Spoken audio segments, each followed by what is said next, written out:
অতনু রয়েছে আমাদের সঙ্গে টেলিফোন লাইনে। অতনু, কি খবর রয়েছে এই বিষয়ে? একেবারে চাঞ্চল্যকর যে দেশ ছাড়লেন বাংলাদেশের প্রধানমন্ত্রী শেখ হাসিনা। ছাড়লেন প্রধানমন্ত্রী শেখ হাসিনা, তার বোন রেহানা, তারা দুজনে সেফ প্যাসেজের জন্য শেয়ারি হেলিকপ্টারে করে বেরিয়ে গিয়েছেন গণভবন থেকে। বাংলাদেশ কদিন ধরে উত্তাল হয়ে হয়েছিল, তার কারণ লং মার্চ টু ঢাকা, গতকালই যে লং মার্চ টু ঢাকার কথা বলা হয়েছিল, আজ সেনা প্রধানের আজ বিবৃতি দেওয়ার কথা ছিল 2টো নাগাদ, কিন্তু এখনো পর্যন্ত 40 মিনিট পার হয়ে গেছে, সেনা প্রধান কোনো বিবৃতি দিচ্ছে না। সেক্ষেত্রে মনে করা হচ্ছে ভিতরে যে বৈঠক, সেই বৈঠক আরো দীর্ঘায়িত হচ্ছে। এরপরে কি হবে তাহলে?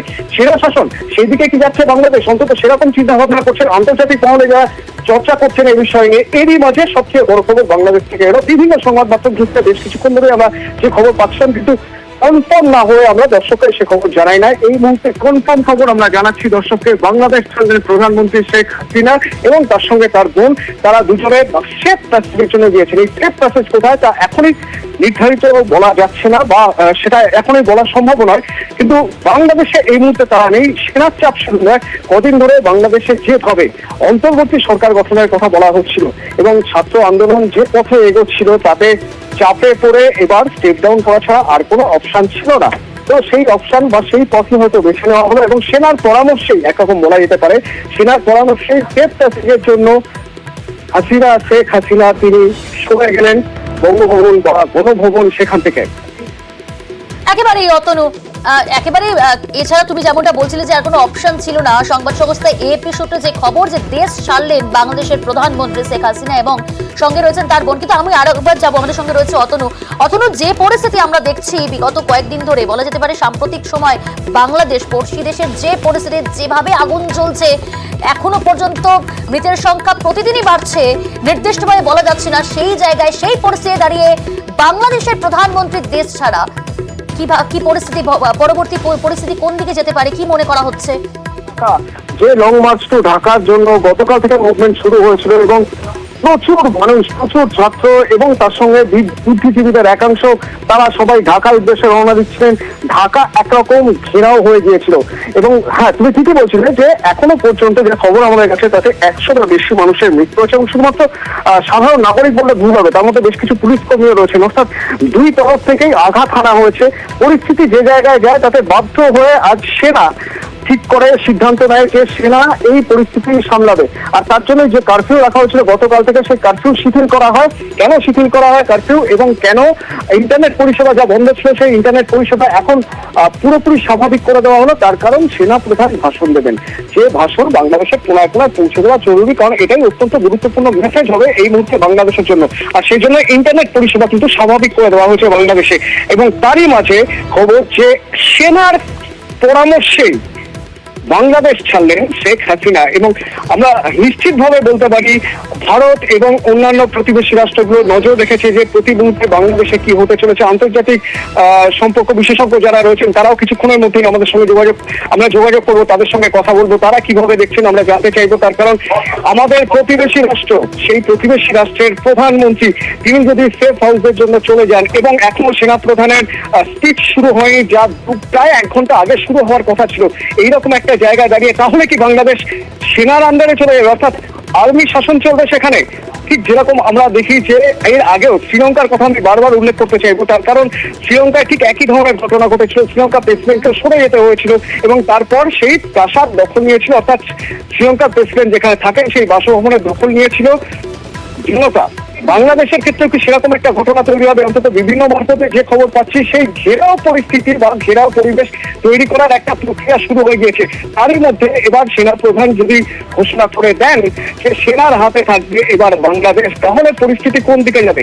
আন্তর্জাতিক সম্পর্ক বিশেষজ্ঞরা কিভাবে দেখছেন আমাদের নজর থাকবে। তবে এই আমরা দেখলাম 2 দফায় নিহত প্রায় 300-র কাছাকাছি, 300 পারও। সেক্ষেত্রে পদত্যাগের দাবি তোলা হচ্ছিল, এখন মূল একটাই এজেন্ডা ছিল। সেই জায়গায় সেই পরিস্থিতি দাঁড়িয়ে বাংলাদেশের প্রধানমন্ত্রী দেশ ছাড়া, বলা যেতে পারে কি চাপের মুখেই তিনি দেশ ছাড়লেন? তাহলে চাপের মুখে তো বটে, তার কারণ এই চাপ বিভিন্ন দিক থেকে তৈরি হচ্ছিল। বিরোধী রাজনৈতিক দল যেভাবে চাপ তৈরি করেছিল এবং ছাত্রদের আন্দোলনের শেষের পর্যায়ে একটা জায়গা তৈরি হয়েছিল ভীষণভাবে, যে কোটা নয়, এবার তাদের আন্দোলনের অভিমুখ ছিল একটা স্পষ্ট দিকে। যে ছাত্রের মৃত্যু হয়েছে, যে ছাত্রদের হত্যা করা হয়েছে, তাদের বিচার চাই, এবং সেই বিচার যদি দিতে হয় তাহলে এই সরকারকে পদত্যাগ করতে হবে। অর্থাৎ ওয়ান পয়েন্ট এজেন্ডায় এগোচ্ছিল ছাত্রদের মুভমেন্ট। 7টি ছাত্র সংগঠন একযোগে এই বার্তা দিতে চেয়েছিল যে দরকার নেই এই সরকারের, কিন্তু তার পাশাপাশি তারা কিন্তু কোনো বিকল্প সরকার বা বিরোধী রাজনৈতিক দল সরকারে আসুক এরকমও চাইছিল না। তারা চাইছিল অন্তর্বর্তীকালীন সরকার, কিন্তু অন্তর্বর্তীকালীন সরকার হোক বা বিরোধী রাজনৈতিক দল এই সুযোগ নিয়ে স্পষ্ট কথা, এই সরকার কোনোভাবেই থাকুক তারা চাইছিল না, এবং খুব স্বাভাবিকভাবেই এরকম একটা পরিস্থিতিতে বিরোধী রাজনৈতিক দল তাদেরও পালে হাওয়া লাগে। এবং তারাও চায়। আমরা এই মুহূর্তে টেলিফোন লাইনে যোগাযোগ করতে পেরেছি আন্তর্জাতিক সম্পর্ক বিশেষজ্ঞ অমিত চট্টোপাধ্যায়ের সঙ্গে। আপনাকে স্বাগত। অনিক চট্টোপাধ্যায়ের সঙ্গে আপনাকে স্বাগত জানাই নিউজ 18 বাংলা। আপনাকে জানতে চাইবো, ভারতের পক্ষে এই পরিস্থিতি কোন দিকে যেতে পারে? দেখুন, ভারতের পক্ষে পরিস্থিতিটা খুব উদ্বেগজনক আমি বলবো, এই কারণে যে বাংলাদেশ তো একটা সীমান্তবর্তী দেশ, এবং এই সীমান্তের ওপারে যে উত্তেজনা, যে অস্থিরতা চলছে, সেটা ভারতের পক্ষে যথেষ্ট উদ্বেগজনক, এবং ভারতকে তীক্ষ্ণ নজর রাখতে হবে, এবং এর পেছনে যে অন্যান্য বিদেশি শক্তির মদত নেই সেটা কিন্তু নিশ্চিতভাবে বলা যাচ্ছে না। ফলে ভারতকে তার সীমান্ত বরাবর এবং সার্বিকভাবে পরিস্থিতির ওপর যথেষ্ট নজর রাখতে হবে, কেননা ভারতের সঙ্গে বাংলাদেশের এই যে সরকার যেটা ছিল আমি বলবো, তার বেশ বা আছে এখনো অফিসিয়ালি হয়তো যথেষ্ট বন্ধুত্বপূর্ণ সম্পর্ক সেই সরকারের সাথে। ফলে ভারতের পক্ষে পুরো ব্যাপারটা বাংলাদেশের রাজনীতি কোন দিকে যাবে, তাতে অন্য কোনো বিদেশি শক্তির মদত আছে কিনা, এই পুরো ব্যাপারটাই ভারতের পক্ষে উদ্বেগজনক, যথেষ্ট উদ্বেগজনক।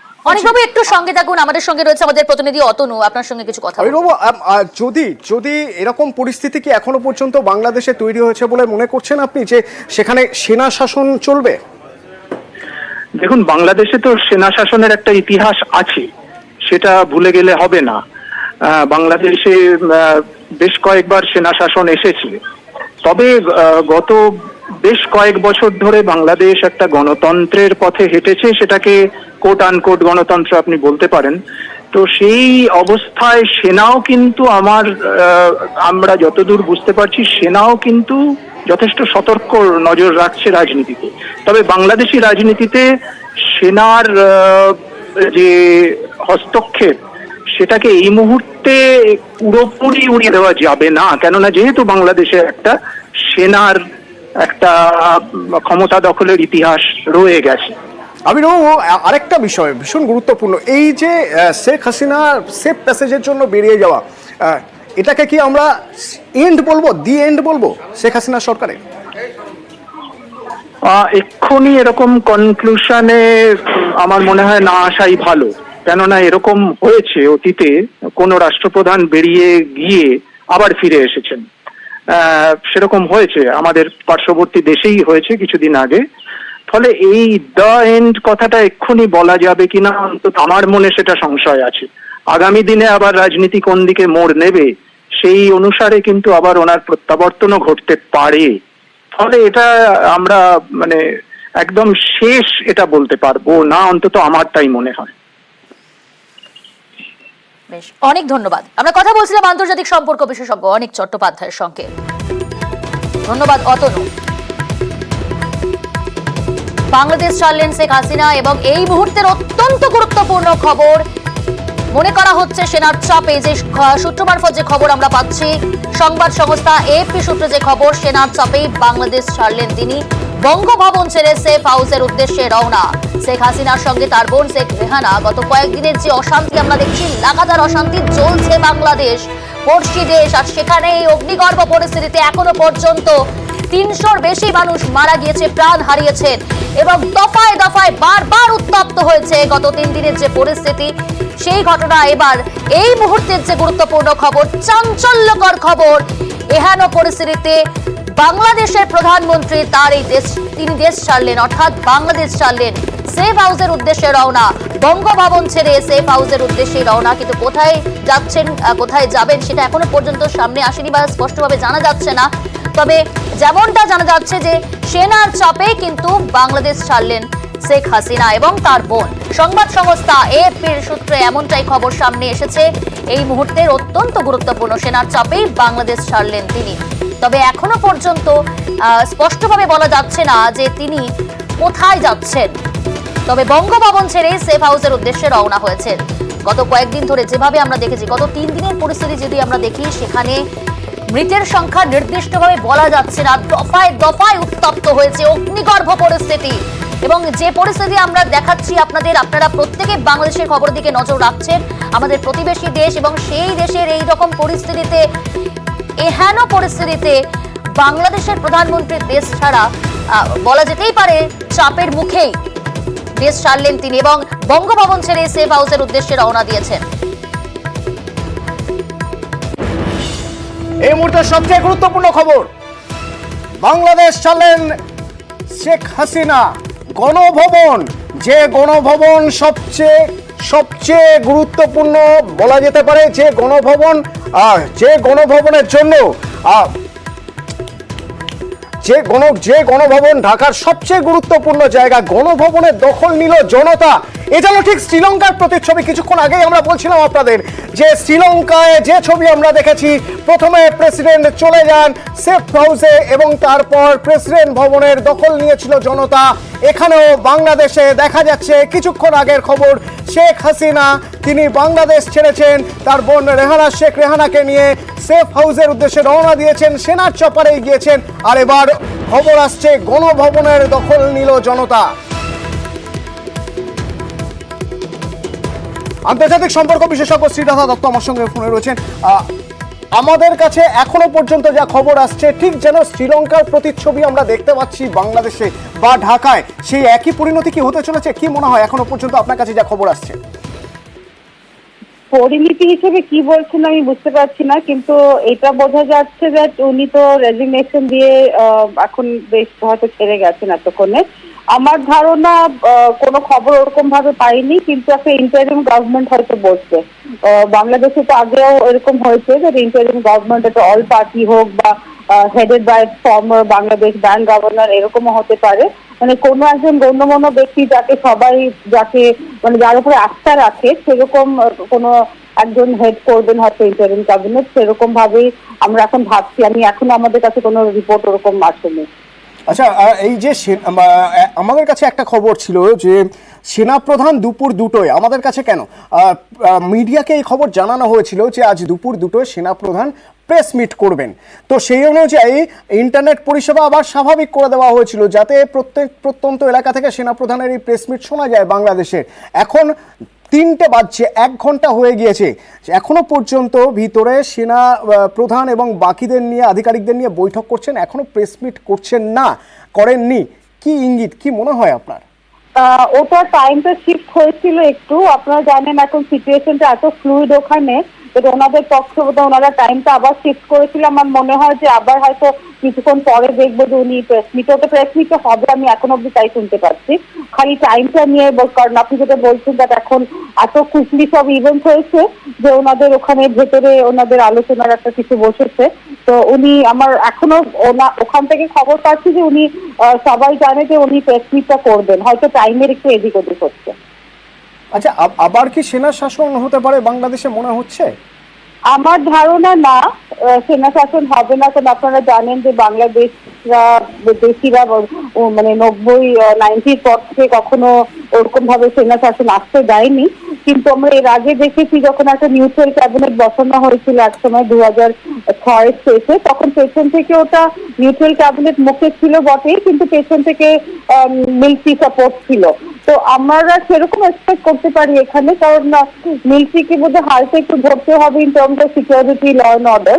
তো ওনারা হয়তো পেছন থেকে থাকবেন, সামনে হিসাবে আমি যেটা বলছি, এখন টার্মটা কি বলবেন ওরা জানি না, বাট একটা ইন্টারিম ক্যাবিনেটের কথা চলছে, যেটা একটা অল পার্টি হতে পারে বা ওরকম ভাবে যেটা সিভিল সোসাইটি থেকে যাদেরকে মনে রাখে, মানে যাদের উপর আস্থা রাখে, সেরকম করে একটা বডি কনস্টিটিউট করে করা হবে আপাতত। শ্রীরাধা দত্ত, প্লিজ একটু আমাদের সঙ্গে থাকুন। একটা ছবি আমরা একটু দেখাতে চাইছি দর্শককে। গণভবনের কথা, যে কথা আপনার সঙ্গে হচ্ছিল কিছুক্ষণ আগে, সেই গণভবনে হাজার হাজার মানুষ ঢুকে পড়েছেন বাংলাদেশে, সেই ছবি দেখুন। এবং ঠিক যে কথা বলছিলাম আমরা শ্রীলঙ্কার কথা, যে ছবি আমরা দেখেছিলাম শ্রীলঙ্কার ক্ষেত্রে, ঠিক সেই একই রকমভাবে একরকম বেপরোয়া মানুষ ঢুকে পড়েছেন গণভবনে, ঢুকে যে যেখান থেকে যা পারছেন তাই করছেন, যে যা পারছেন তুলে নিয়ে চলে যাচ্ছেন।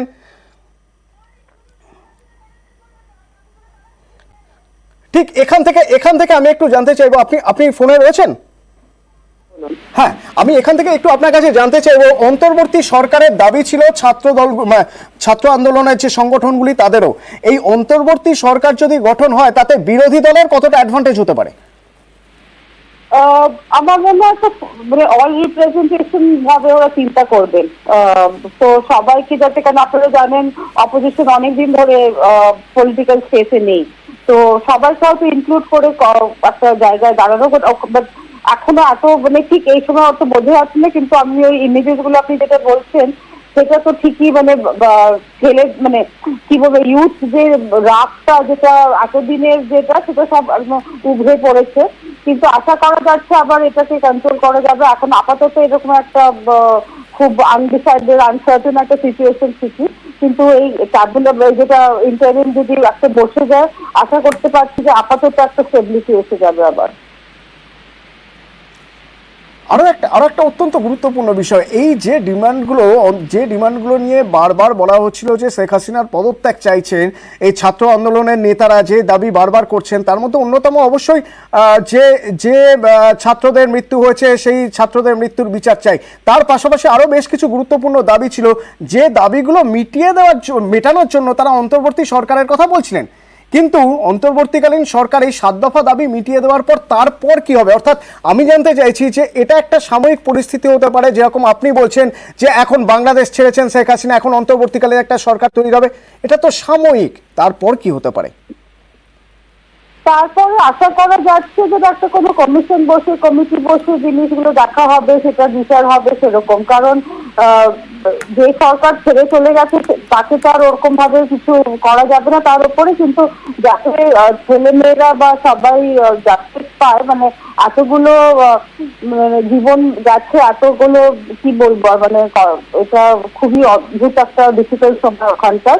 বাট ওই একটা কোনো ইন্টারিম গভর্নমেন্ট বসলেই তো জিনিসটা এগোনো যাবে না, তার আগে তো হবে না। তো ওদের অ্যাকচুয়ালি প্রথমে যেটা 9 পয়েন্ট ডিমান্ড ছিল সেখানে কিন্তু এইসব কিছু ছিল না।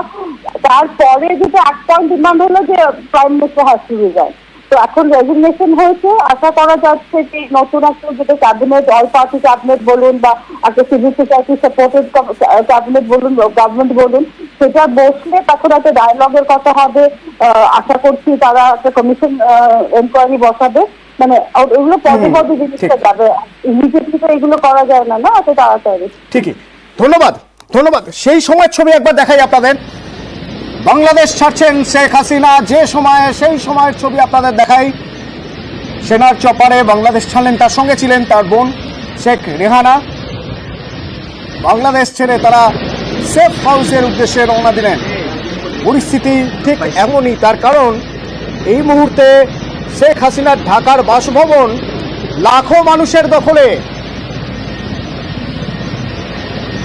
গণভবনে লাখো মানুষ।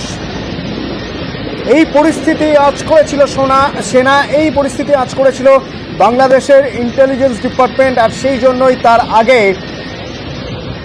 বাংলাদেশ ছাড়লেন শেখ হাসিনা, বা ছাড়তে বাধ্য হলেন, একরকম বলা যেতেই পারে।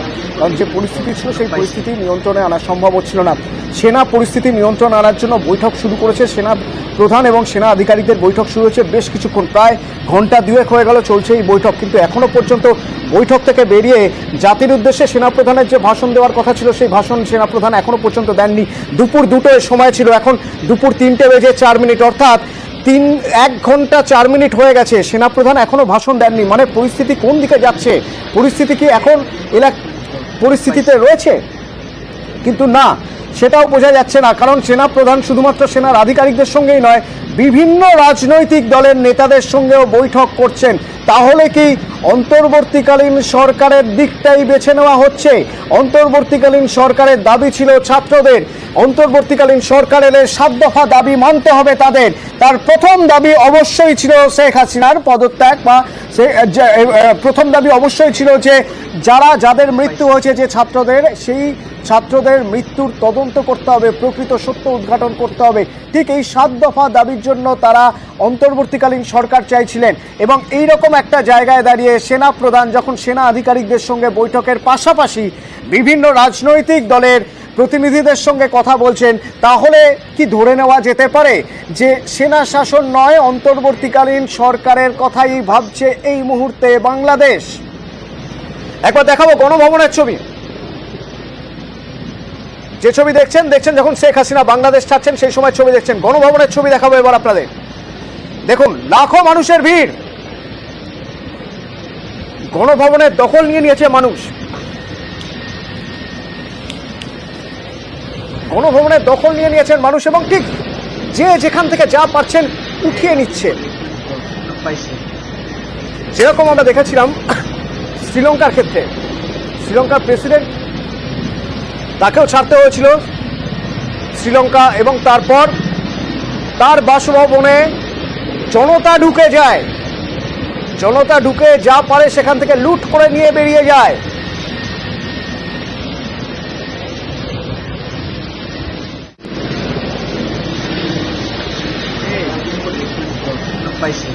ঠিক সেরকমই ঢাকায় প্রধানমন্ত্রীর বাসভবনে গণভবনে লক্ষ লক্ষ মানুষ, তাদের হাতে বাংলাদেশের পতাকা, মুখে হাসিনা সরকার বিরোধী স্লোগান। পথে নেমেছেন আন্দোলনকারীরা এবং গণভবনের দখল নিয়ে নিয়েছেন তারা। কিছুক্ষণের মধ্যে হয়তো সেনাপ্রধান প্রেস মিট করবেন